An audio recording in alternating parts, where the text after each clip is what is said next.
Belief that thinking and acting a little different will benefit the next generation as they set out to accomplish their hopes and dreams, goals and plans of changing the world for the better. Care to join me? Jonathan Catherman. Introduction. It isn't considered eavesdropping when someone is talking loud enough for all to hear. Considering the tone of voice and volume level, the middle-aged man's conversation was probably overheard by almost everybody at the market. Standing beside a cart displaying fresh, locally grown vegetables, he waxed poetically down a long list of grievances. His obvious displeasure specifically focused on the faulty ways of the younger generation. The beardless youth does not foresee what is useful, squandering his money, he openly scolded. Now, before we let our minds imagine such strong condemnation cast in the direction of a fresh-faced 20-something, purchasing herb-infused organic honey from a farm-to-fork hydroponic horticulturalist, let's stop and consider the actual date and place. This is not a trendy pop-up urban farmers market featuring live music, face painters, and tech-savvy vendors equipped with wireless credit card readers. Quite the opposite. This is Rome. 1st century B.C. The poet and Roman senator Quintus Horatius Flaccus, popularly known today as just Horace, is upset with the lack of judgment and few capabilities of his day's youth. Déjà vu. If you are thinking this 1st century generational disapproval echoes what many are saying about today's 21st century youth, you are correct. The number of people who believe their children and grandchildren are falling far short of their potential has never been greater. Or has it? Centuries passed. Throughout the ages, it seems nearly all elders have had something disapproving to say about the misguided ways of those following, not so closely in their footsteps.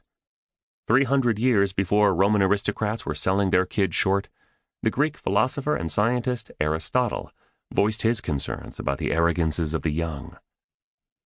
They think they know everything, and are always quite sure about it. Step back another 100 years, and we find that the great Socrates felt similar. Cited by his student Plato, Socrates is said to have believed this: "The children now love luxury. They have bad manners, contempt for authority. They show disrespect for elders and love chatter in place of exercise. Children are now tyrants, not the servants of their households. They no longer rise when elders enter the room. They contradict their parents, chatter before company, gobble up dainties at the table, cross their legs, and tyrannize their teachers."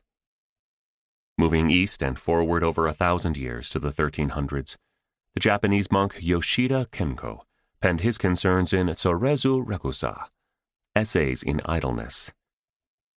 Modern fashions seem to keep on growing more and more debased. The ordinary spoken language has also steadily coarsened. People used to say, "Raise the carriage shafts," or "Trim the lamp wick." But people today say, "Raise it," or "Trim it." When they should say, "Let the man of the palace staff stand forth," they say, "Torches, let's have some light." Jump ahead to Great Britain in 1624, when British preacher and author Thomas Barnes published The Wise Man's Forecast Against the Evil Time. Youth were never more saucy, yea, never more savagely saucy.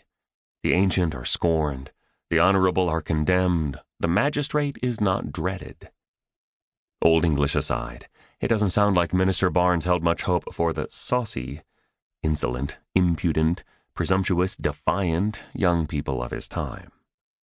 In 1771, a letter was printed in Town and Country, stating, "Whither are the manly vigor and athletic appearance of our forefathers flown? Can these be their legitimate heirs? Surely no.